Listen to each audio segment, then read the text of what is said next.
Berarti bisa dikatakan infrastruktur yang soal yang Bapak bilang barusan itu tidak mencukupi sekarang? Iya, sedang kami lakukan penambahan sampai dia mencukupi. Jadi yang mana nih yang paling diutamakan? Kesehatan apa pertumbuhan ekonomi, Pak? Kalau kami itu menyeimbangkan. Karena kalau kita lihat sekarang sih masyarakat Kota Manado enjoy aja. Iya. enjoy aja. Apa yang paling dibutuhkan masyarakat Kota Manado? Paling dibutuhkan masyarakat Kota Manado, saya kira itu kenyamanan.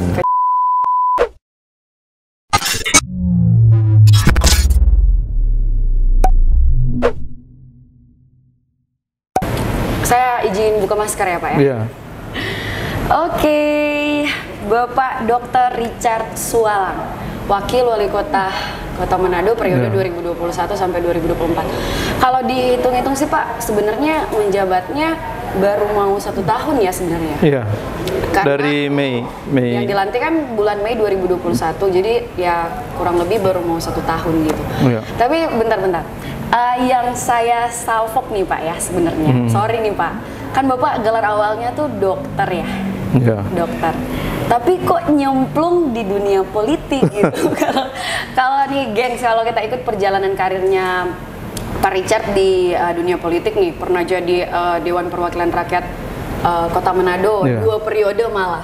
Terus pernah jadi anggota Dewan Perwakilan Rakyat Provinsi.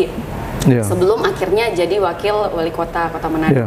Apalagi sekarang jabatannya juga seperti yang orang tahu Pak, ketua DPC Partai PDI di Kota Manado. Jadi seluruh kehidupannya Pak Richard ini sebenarnya politik ya Pak ya? Iya, betul. Yang jadi pertanyaan itu ilmu dokternya kepake nggak Pak? Ya kan itu gelar akademik. Sebenarnya kalau dokter itu dia gelar akademik juga sebagai klinikus, artinya orang yang berpraktek sebagai dokter. Nah, cuma saya tidak berpraktek sebagai dokter. Akademiknya saja yang saya bisa raih gelarnya. Mungkin kalau sekarang karena memang kehidupan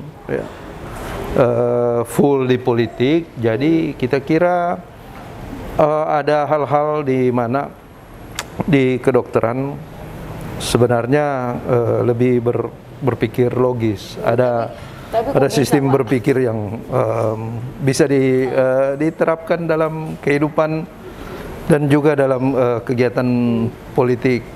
Tapi kok bisa jadi nyemplungnya di politik gitu. Jadi ibarat nih kita latihannya atau ngeles private-nya renang gitu, tapi ikolombanya atur gitu. Jadi kayak nggak masuk akal lah Pak gitu, nggak cocok gitu. Sebenarnya memang kan kalau keluarga memang di politik, keluarga politik. Saya menjadi dokter karena itu memang sebenarnya ya memang cita-cita dari kecil. Sebenarnya cita-citanya dokter ya, akhirnya jadi. Karena anak-anak juga. Cita berarti jadi wakil wali kota. Oh ya, kalau cita-cita anak-anak juga waktu kecil saya ditanya mau jadi dokter, gitu. Jadi ketika sekolah, ya kan, waktu zaman saya sekolah SMA itu di akhir 80-an itu kan ada penjurusannya, A1 fisika, A2 biologi, A3 sosial, A4 budaya. Jadi ketika ada penjurusan, karena saya bercita-cita jadi dokter, jadi saya masuk di A2 jurusan biologi. Makanya ketika juga kuliah saya mendaftar di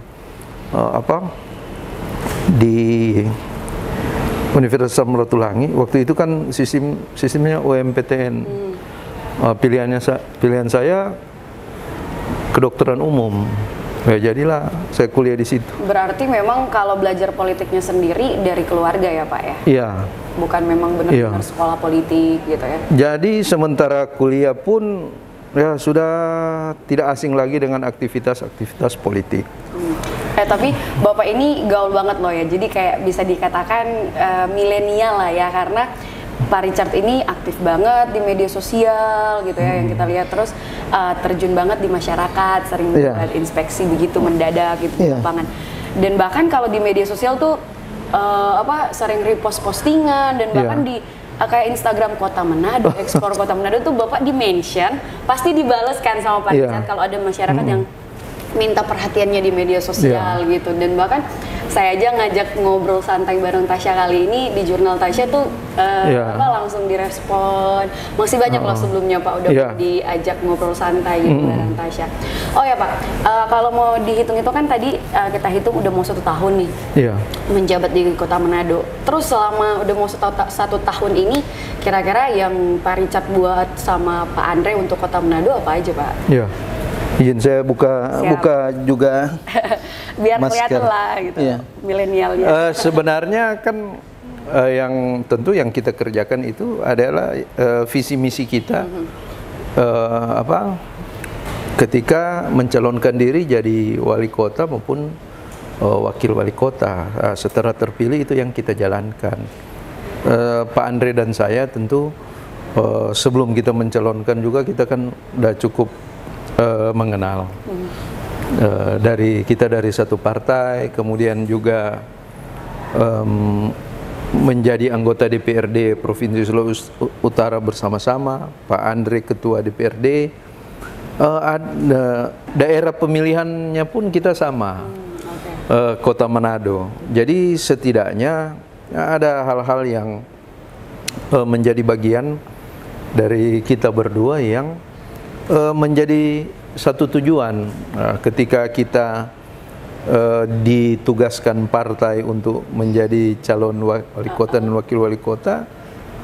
Udah klop lah ya. Kita kira ada hal-hal yang mengaitkan kita.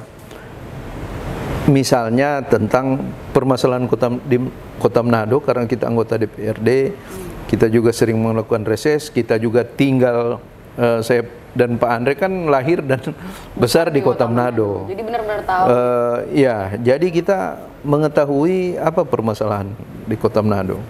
Enggak banyak-banyak, tentu kita tahu banjir, sampah, air bersih, dan kemacetan. Kita kira hal-hal itu yang bisa kita bangun untuk Kota Manado, dan saya kira kita sementara melakukan ini. Memang kan tidak semudah membalikan telapak tangan.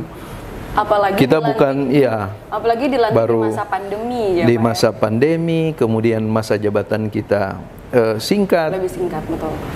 Nah, kita juga kan bukan tukang sulap. Nah itu dia. Sebenarnya ada beberapa permasalahan ya Pak yang tadi di-announce begitu di notis sama Pak Richard gitu. Yang sebenarnya ketika menjabat jadi wakil wali kota dan yang dilihat dari kacamata Pak Richard, permasalahan yang benar-benar perlu dibenahi sekarang apa sih Pak? Kita kira yang perlu dibenahi infrastruktur. Dalam hal ini kita lebih kepada penanganan banjir, karena Manado itu tahun 2014 ya kita terkena banjir. Ini banjir ini banjir bandang, dan kita secara mulai dari penanganan mitigasi bencana, penanganan, baru kita mau recovery, kita kesulitan karena kita tidak mempersiapkan infrastruktur yang mumpuni untuk meminimalisir bencana. Seperti itu. Kita lihat contohnya aja volume dari drainase kita. Ini drainase kita sudah berapa puluh tahun ini tidak diupdate, ya. Kemudian tidak ada penambahan. Pembangunannya juga tambal sulam. Mohon maaf, ini kan kenyataan yang kita. Jadi ini yang perlu kita benahi sebenarnya yang awalnya, karena infrastruktur itu ketika dia menghadapi ini, kita jangankan kita menghadapi musim penghujan, hujan insidentil aja Manado 3 jam itu pasti banjir. Dan awal tahun biasa langganan ya Pak? Ya, langganan karena cuaca ekstrim.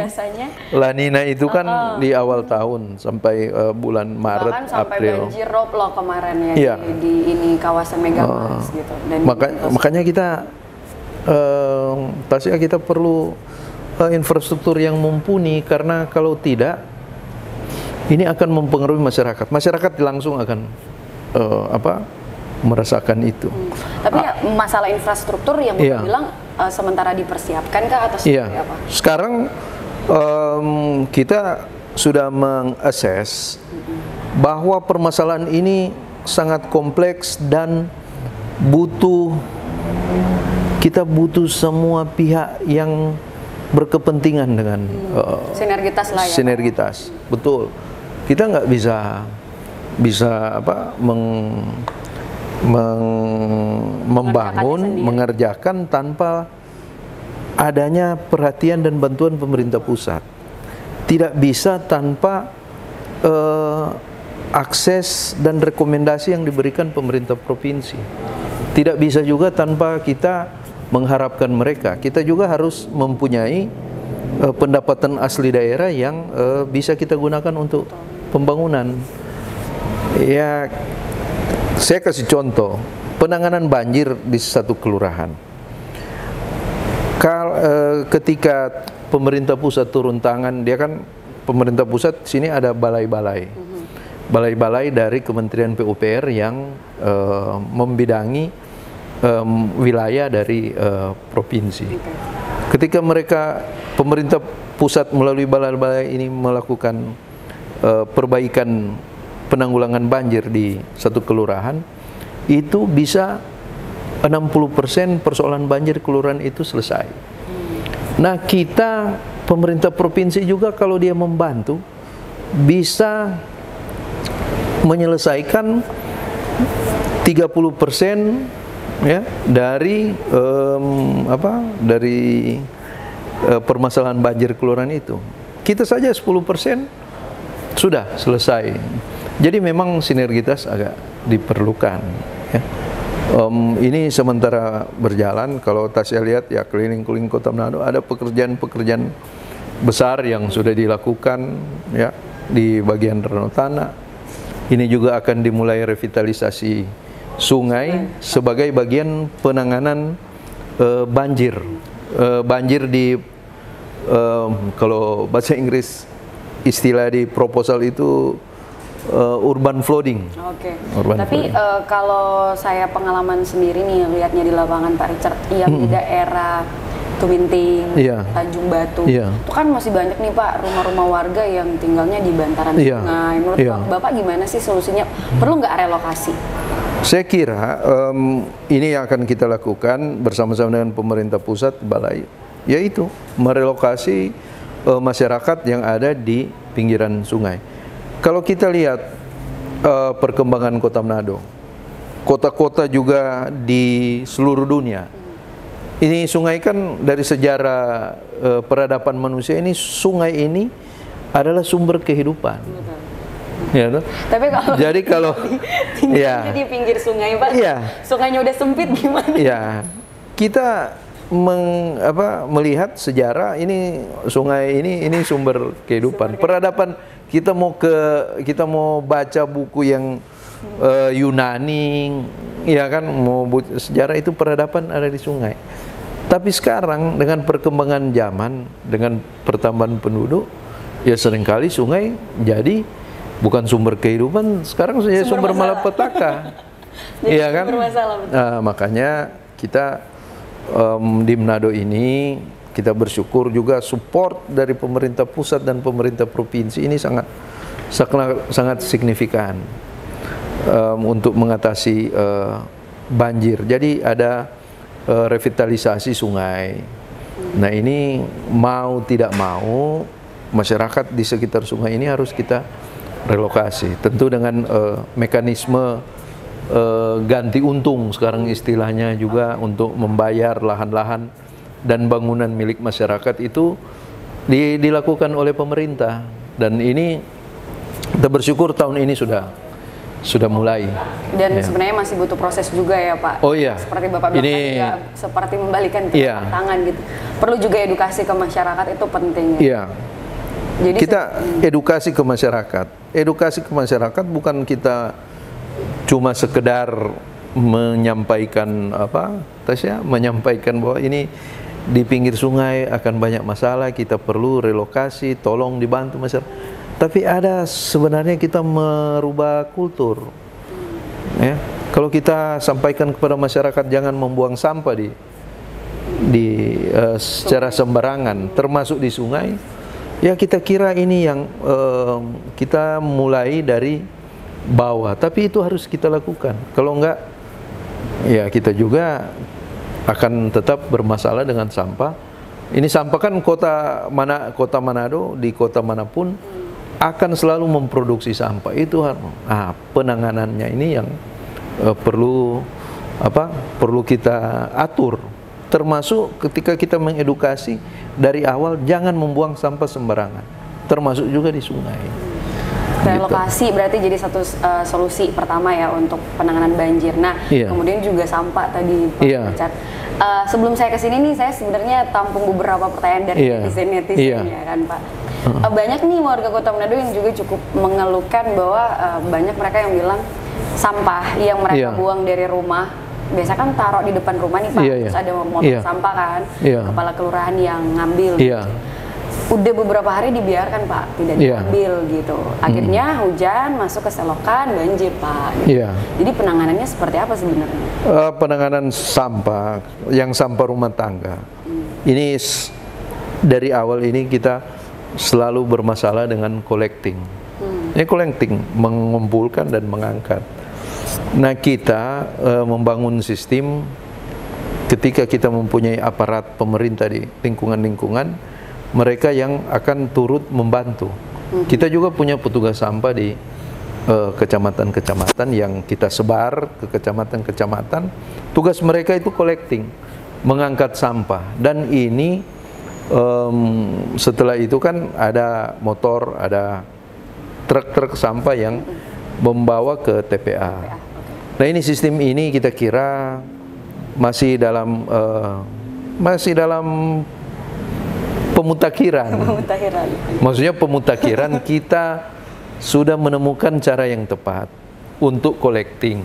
Tapi ketika ini masih dilakukan oleh manusia, ini etos kerja manusia ini yang kita harus jaga, harus kita tingkatkan juga supaya tidak ada keluhan-keluhan seperti itu, bahwa terlambat diangkat, tidak diangkat. Kemudian juga kita masih memerlukan infrastruktur seperti transport, peralatan.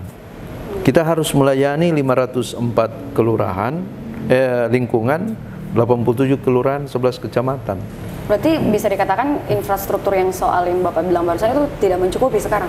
Iya, sedang kami lakukan penambahan sampai dia mencukupi. Nah, ini sistem collecting ini, apabila kita sudah berjalan dengan baik, saya kira sekitar 60-70% permasalahan sampah ini sudah teratasi. Sekarang di TPA, tempat pembuangan akhir, masih masalah juga? Ya, sebenarnya tidak ada masalah di TPA. Di TPA itu tinggal pengelolaannya. Yang pengelolaan TPA kan ini nggak bisa sembarang buang. Kita mempunyai cadangan area untuk landfill, diisi dengan sampah, itu masih ada sekitar 3-5 hektar. Nah itu kalau kita kelola dengan baik landfillnya, itu kita bisa sampai 5-7 tahun mendatang.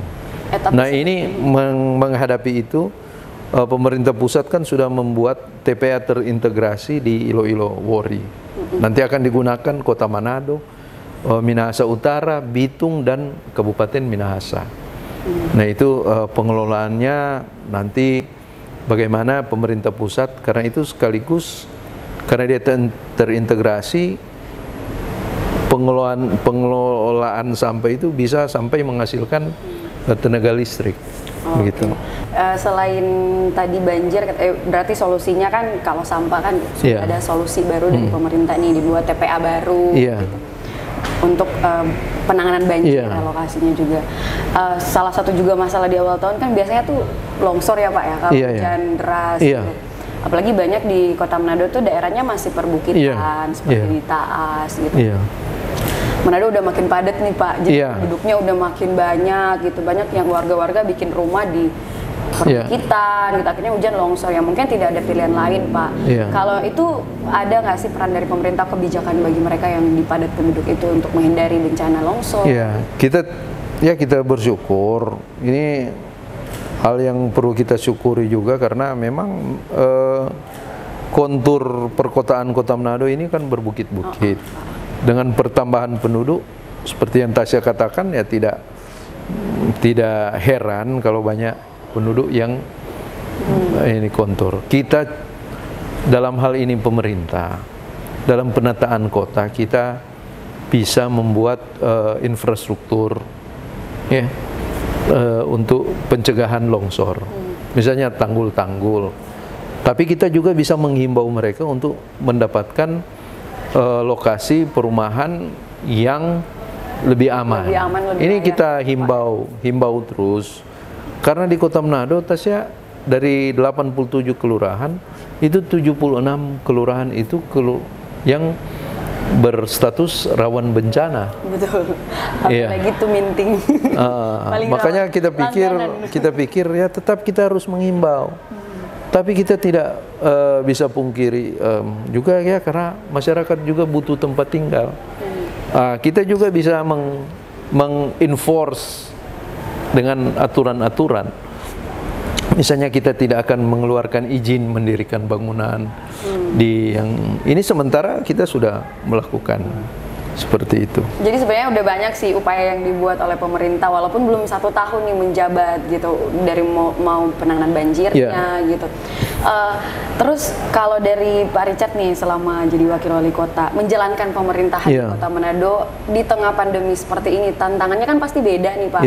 Tantangannya seperti apa? Tantangan tentu kita menghadapi persoalan ya, kita merunning pemerintah Kota Manado. Kita melaksanakan pembangunan di tengah-tengah situasi pandemi yang tidak kita inginkan. Kita bisa, kita bukan mau curhat, tapi kita bisa merasakan kesulitan di situ. Ini corona, kalau istilah anak muda sekarang ini, corona ini kan pandemi ini tambah-tambah urusan. Tambah urusan itu. Ya, bayangkan kita mau mengelola, mau membangun Kota Manado, tapi ada persoalan pandemi juga yang tidak mau harus orang hadapi.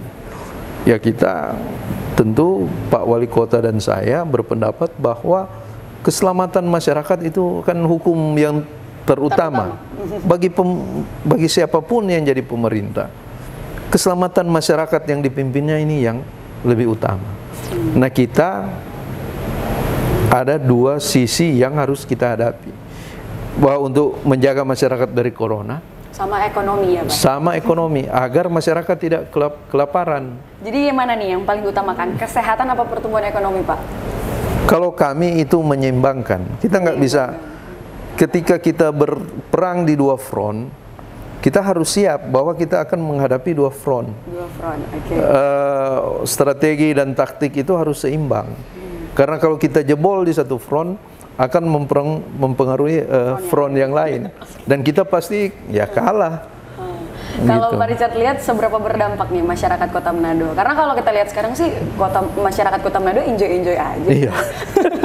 enjoy aja dan kayak nggak takut. Ini gitu yang baru kita mau sampaikan bahwa ya masyarakat Kota Manado, saya kira itu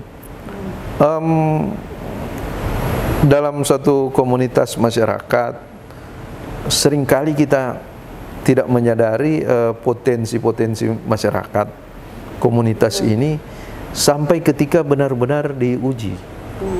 Nah, kita secara pribadi kita melihat seperti Tasya bilang, ini orang Manado itu santai-santai. Menurut saya itu betul, karena orang Manado ini kayaknya ada potensi yang ketika menghadapi permasalahan mereka bisa bertahan seperti itu dan bisa survive. Nah, ini kita pikir ya mungkin dari kultur nenek moyang kita, bahwa Kota Manado ini kan dari berbagai macam suku. Dia bisa bercampur di Kota Manado, bisa ini, dan belum pernah ada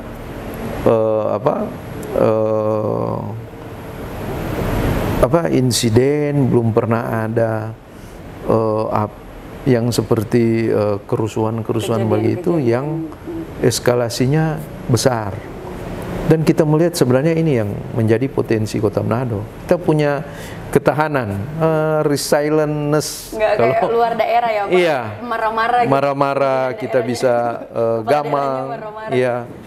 Ada yang kepala daerah yang nggak mau lagi menangani COVID, ada yang konflik dengan masyarakat, ada yang masyarakat dengan masyarakat yang konflik. Tapi Kota Manado itu, dia punya ketahanan, dan ini yang membuat saya dan Pak Wali Kota itu bersyukur. Ternyata masyarakat kita mempunyai ketahanan sehingga ketika kita menyarankan untuk contoh vaksinasi, ya data sudah mengatakan bahwa kita daerah yang melaksanakan vaksinasi perorangan itu tertinggi di Indonesia. Manado tertinggi ya, Pak? Iya. Wow. Itu kita pikir, ya itu ketika pemimpin memberikan arahan itu, orang Manado itu bilang dengar-dengaran. Dengar-dengaran. Ya. Di lain sisi, dalam persoalan ekonomi, kita kira orang Manado itu inovasi, kreasi, dan inisiatif itu cukup tinggi. Itu daya survivalnya tinggi ketika harus bertahan makan, mencari makan, menggerakkan ekonomi. Kita nggak terlalu banyak mengstimulan, tapi ini kemauan dari slogan juga ya, Pak ya, seperti Mauto itu. Iya, kita kira itu yang kekerabatan dari masyarakat Kota Manado itu kental banget, kita saling menolong gitu, memanusiakan. Akhirnya dia teruji ketika ada pandemi ini. Ini menunjukkan ya masyarakat Kota. Kalau orang kan maksudnya lihat, oh Manado ternyata DP potensi ini. Ya tidak crack under pressure karena ekonomi, macet, karena pandemi, tapi ketahanannya tinggi. Ini daya yang patut kita sadari. Ini kayaknya kalau anak-anak muda sekarang perlu lebih melihat itu, karena ini potensi yang orang tidak sadari ada, Pak, masyarakat Kota Manado. Orang Manado itu ya, Pak. Iya. Ternyata begitu. Tapi sebenarnya kalau santai-santai juga, kan orang Manado santai-santai. Iya, enjoy banget gitu. Coba dikasih pressure begitu. Potensinya keluar. Ketika dapat gitu keluar gitu. Iya. Tapi vaksinasi masih kan ya, Pak? Iya, masih. Dari 11 kecamatan masih ada berapa banyak sih yang belum tervaksin? Ada kecamatan yang masih di bawah 50%. Saya kira ada kecamatan Singkil itu yang masih di bawah 50%. Kendalanya apa tuh, Pak? Kendala kita harus mengedukasi masyarakat untuk lebih proaktif ke fasilitas kesehatan. Sekarang kita pakai strategi jemput bola. 70% di pertengahan tahun ini, semua kecamatan di Kota Manado itu sudah 70% vaksin. Sudah 70% ya, Pak? Iya. Nah, kalau kemarin nonton debat publik nih, Pak, waktu baru mau nyalon. Iya. Kalau Pak Richard bilang kan, Pak Andre sama Pak Richard ini paling tahu apa yang dibutuhkan oleh masyarakat. Iya. Sebenarnya apa yang paling dibutuhkan masyarakat Kota Manado? Paling dibutuhkan masyarakat Kota Manado, saya kira itu kenyamanan. Kenyamanan. Iya. Karena apa? Korelasi kenyamanan, kita membangun infrastruktur misalnya. Betul, jadi jalan. Ya. Tapi kalau jalan ini nggak bisa digunakan, berarti masyarakat tidak merasakan. Jadi kita maksudnya butuhkan kenyamanan ketika kita melakukan pembangunan, contohnya infrastruktur. Masyarakat merasa nyaman dengan hasil pembangunan kita. Kalau kita membangun selokan-selokan, membangun drainase, irigasi, itu kan akan menyebabkan tidak terjadinya banjir. Tidak adanya banjir pada masyarakat nyaman. Dia tidak perlu bapel, dia tidak perlu. Ya nyaman lah hidup di Manado. Tidak perlu beli kasur baru. ya kan? Jadi kenyamanan ya Pak. Kenyamanan. Satu lagi nih masalah yang sebenarnya bisa dikatakan belum bikin nyaman Pak. Iya. Kemacetan. Iya. Apalagi kalau terus terang ya, jujur maaf ya Pak. Iya. Masuk ke sini tuh banyak yang parkir di depan Pak. Iya. Bahkan ada yang tanda larangan dilarang parkir tuh ada yang parkir. Iya. Lebih gawatnya lagi plat DB-nya warna merah. Oh. Jadi kan itu juga jadi macet kan ya, masalah macet gitu. Jadi itu solusinya kayak Iya, macet itu kan kita bilang ada 4 persoalan, termasuk kemacetan.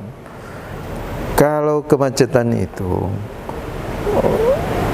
kita bisa melihat dari infrastruktur. Kalau infrastruktur Kota Manado, mohon maaf, selama bertahun-tahun tidak ada penambahan jalan baru. Ya. Tidak ada pelebaran juga. Iya. Karena udah padat. Yang melakukan pembangunan jalan baru itu jalan yang wewenangnya pemerintah provinsi dan pemerintah pusat. Nah, ini yang dilakukan pembangunan ini dia kan antar kota kabupaten. Jadi dia praktis ada di praktis bukan di tengah-tengah Kota Manado. Dia ada di pinggiran Kota Manado. Nah, yang di dalam di Kota Manado ini kebanyakan pada umumnya adalah wewenang pemerintah Kota Manado. Nah, dengan wewenang itu kita sudah melihat bahwa banyak jalan-jalan yang menjadi wewenang kita tidak memadai, banyak yang rusak. Jalannya ya Pak ya? Kalau soal parkir sembarangan Pak? Iya. Jalan yang rusak itu karena menyebabkan kemacetan, jarak tempuh jadi lebih sedikit, ya. Kemudian masalah parkir itu kalau kita lihat karena kita kurang lahan parkir. Kenapa kita kurang lahan parkir? Karena kita tidak merencanakan pembangunan gedung. Berarti salahnya lahan. pembangunan sebelum ya Pak? Ya sekitarnya. Kita menerima dampak dari pembangunan dari yang lalu. Pemerintahan sebelumnya. Ya, kita mencoba memperbaiki ini bahwa tiap pembangunan baru ya kita harus menginspeksi, kita harus memastikan ada lahan parkir. Kita juga harus memastikan dia keluar masuk itu tidak menyebabkan macet. Nah, soal dia plat merah, soal apa? Kita kira juga kan masalah kedisiplinan. Ini yang sementara kita bangun, sementara kita perbaiki. Perbaiki disiplin. Iya. Gitu ya. Mudah-mudahan kan semakin hari semakin baik, ya. Sampai selesai periode makin baik, iya. makin baik begitu ya Pak. Kita pikir itu yang menjadi tugas kita. Karena kita kira juga masyarakat Manado menginginkan, semua menginginkan itu. Demi kenyamanan bersama. Kenyamanan, ya.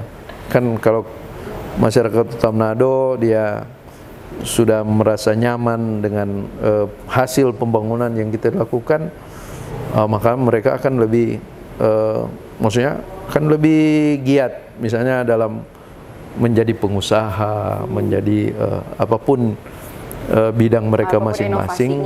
Iya. Bisa keluar lah ya. Asal ada niat. Gitu. Asal ada niat. Di mana ada kemauan pasti di situ ada jalan. Betul banget. Ya. Itu quote-nya Pak Wali Kota. Di mana ada kemauan pasti ada jalan. Ada gitu. jalan. Wow, keren. Oke Pak, terakhir kasih satu kata buat Kota Manado.